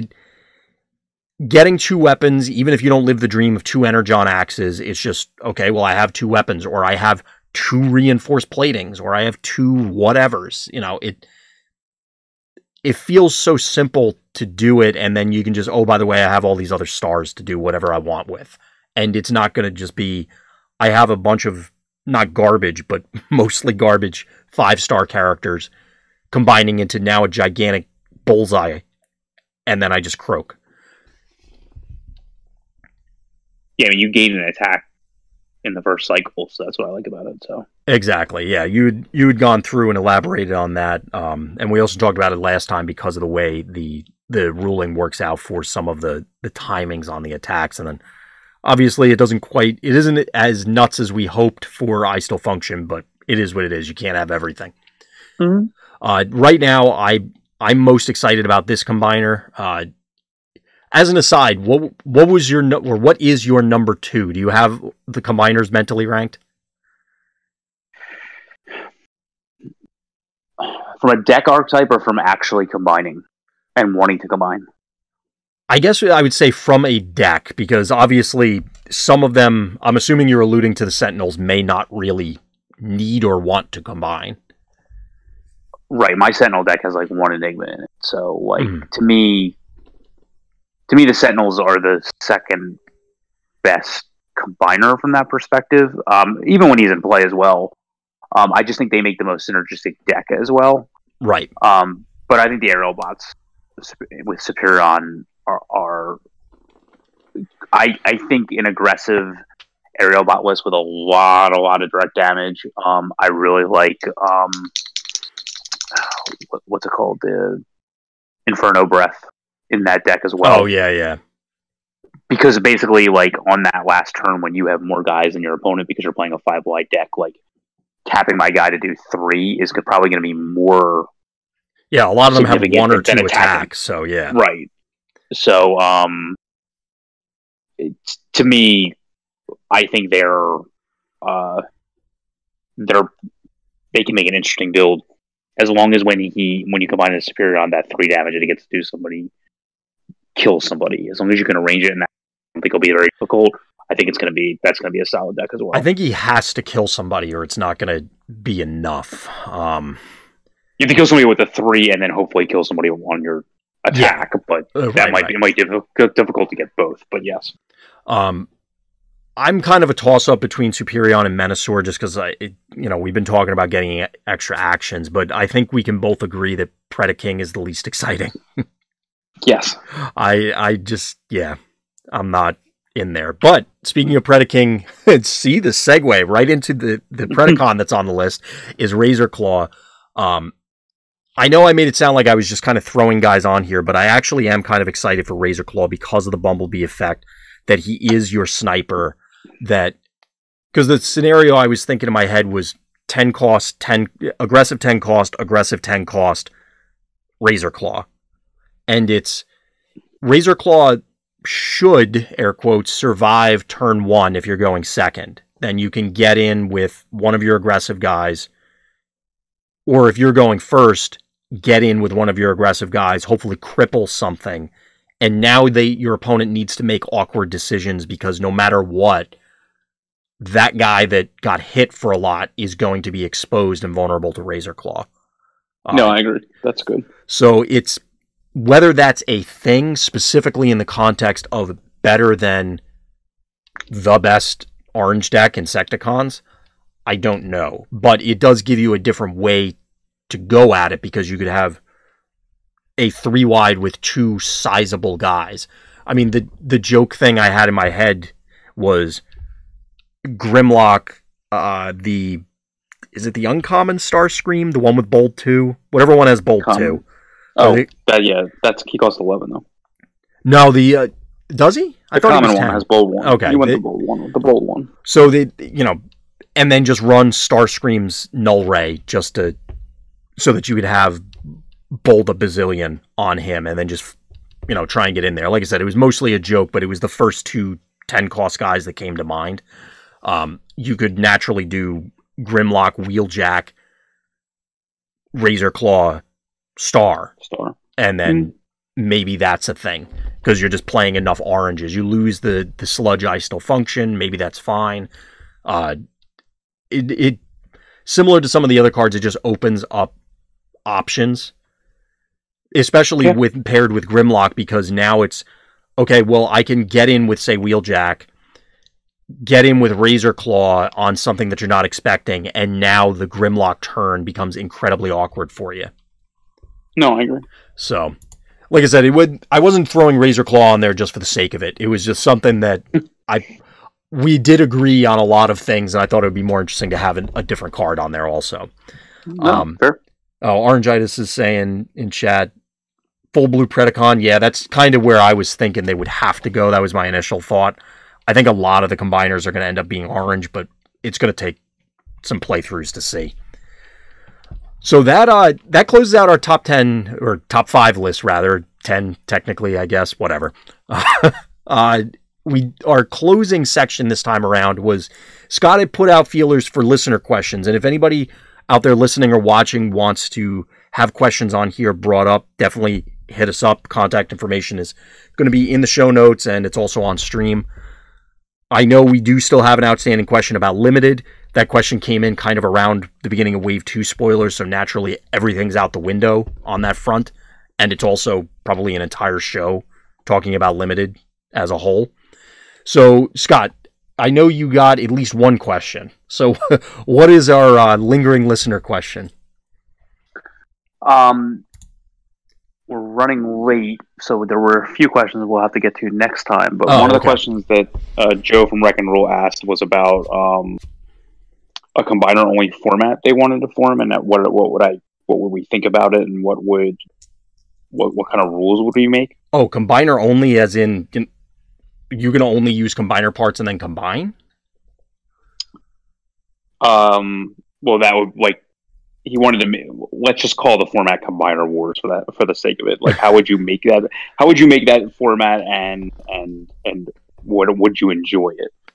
And my answer, both online to him and offline, and I'll just speak about it here. You can think about it while I talk. I guess the way I would make it is, and what's convenient is there's actually a rule sheet I saw online that actually says what the combiner teams are. So, like, you already have who you can run right there. So it's all your established combiner teams that are in this set, including the Dreadwing. But you could run any one of the parts, like that's your character pool available to you. So it's only those teams, but it doesn't mean that you even necessarily have to run like a 25-star team of all aerial bots. Like, you could run a mixed aerial bot, Dinobot, Stunticon, like whatever you do, want. like Scramble City, and then. Well, no, I mean, you wouldn't combine, but I'm saying that's what's available to you as a I see. As a character pool. Like, because like for example, like, you could run Dinobots and not want to combine. You could run, obviously, if you run Dreadwing, you have to make up the 9 stars somewhere. Like, I wouldn't want to just say like your team specific. Like, you have to fill out the deck in some way, shape, or form. And you can run whatever battle deck you would want. And that's the way I would run it. It's like, this is your character pool. It's only anything that's been established as a combiner, and you can run. And this would include Constructicons as well. Interesting. Okay. And you could run any battle deck you wanted. Would I enjoy it? Yeah. I mean, like, I think I always have been a fan of limited card pool deck construction rules. I'm not sure how varied the decks would be, because well, right now, especially, I think we have to assume that this is also partially down the line where we have both more teams and more cards. Oh, no, he was talking about doing this in April. So. Oh, well, that changes things. Yeah. Okay. But I mean, yeah, I think it would be fun. I mean, I think the battle decks would still vary. I think you still have different deck building options. I'm not sure, like a lot of times, like in these limited card pool formats, like certain mini meta games form. I'm not really sure that would necessarily be the case just based on the options, but I think it'd be interesting. I'm not rushing out to play it. Like, I think there's many more options to do by using the full Wave 1 and 2 card pool available to you. But I think as an option, I think it would be fun and would not be unplayable, in my opinion. Yeah, I can definitely agree with that. See, so I had a thought on what I would do, but then when you said, oh, he's thinking about running it in April, and other things you were saying, it sounds like he's thinking more of a actual constructed competitive tournament format or something along those lines. My brain initially went to was like the attack on Devastator. So as opposed to requiring that everybody has to build decks out of combiner cards, it would be one player is the combiner, and this is cheating a little bit, because in my head you'd have to modify some of the rules. So essentially, like the old WoW raids, or I think Magic was Conspiracy. So basically, one player is or the computer is Devastator.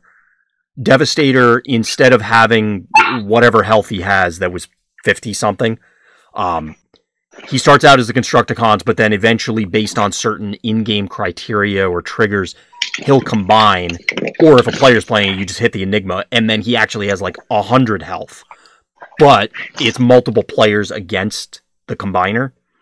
Again, it would require a whole bunch of stuff with reworking the rules. Maybe it's also because in offline, I've been thinking about trying to design a Unicron raid, because it would be cool to have a, just because I was thinking of the movie in different phases, so it would be something similar to that, where someone's controlling the combiner, or again, the deck is running itself, and then it's try and take down Devastator with the different groups, or whatever your teams are. Devastator goes rogue, or Superion goes rogue, and then it's Autobots and Decepticons teaming up to stop them from rampaging, or whatever. Yeah, this would be constructed in normal format. Yeah, in that case, that whole idea, that whole thing I was talking about, just goes right out the window, and I think I have to go with your answer, because that makes the most sense. Yeah. I think that's probably... I agree with you. I think if we played it enough, there would be a mini metagame. Maybe there would be a given combiner team just overshadows them all. But maybe it also gives Predaking the opportunity to shine, because I don't know if he's going to get that otherwise, based on what we're seeing right now. No, I think in talking to him online, but outside the post, it was basically to showcase the combiner mechanic and forcing it. And I don't think that's a bad thing. Like, I've talked in the past about like having pauper formats and things like that would showcase other cards, and I think that's not a bad thing. And I think it would be cool to call like Combiner Wars and go from there. And I just, I think it'd be cool. I'm just not I'm not rushing out to do it, because I just think I would definitely play in the event. But I guess maybe we'll see how the Wave 2 metagame shapes up for a month before that. But. Yeah, I feel like we're going to see... Like, I don't think you're going to need to go out of your way to say, well, here's what combiners do. You'll never see them otherwise. Like, I think we're going to see combiners even once things settle. I have to imagine that out of the combiner teams we got, at least one of them is playable competitively. Like, and it'll be at tables. As opposed to, just somebody saying, well, I want to play this combiner, I'm going to show up with this deck. The other thought I had as you were describing that is, if you, again, do weird things with the rules, and there's no way you could, well, I mean, not that there's no way, but it would be very difficult before April to try and figure this out. If you had like some way where you have your normal team, but then through some other mechanic, you get the parts for the combiners, and then both players would have like a combiner that starts out of play, and then you eventually rotate it in somehow. I don't know what that would be. I don't think any of this is necessary. I think you just play it normally, but you just limit the character pool. Yeah, I'm just throwing out other ideas. I think that the cleanest and most appropriate way would just be, okay, here's your pool of characters, run it. I'm just throwing out ideas for the sake of it. But I also... Yeah, the main debates we got into is like, do you have to run all the same team? And I'm like, that would be bad, because I don't even want to run all the Dinobot parts. I don't even want to run... I think it keeps you honest, would be unplayable. So let's say that there's a just smattering of five stars across the varied teams that are, here are your aggressive combiner parts. And it's just the format's premier aggro deck. It doesn't combine, it doesn't care, it's just going for the throat. And it helps keep the dirtily just, I'll eventually combine deck from dominating things. Like, you need something on the aggressive end of the spectrum to keep everything honest. Yeah, agreed.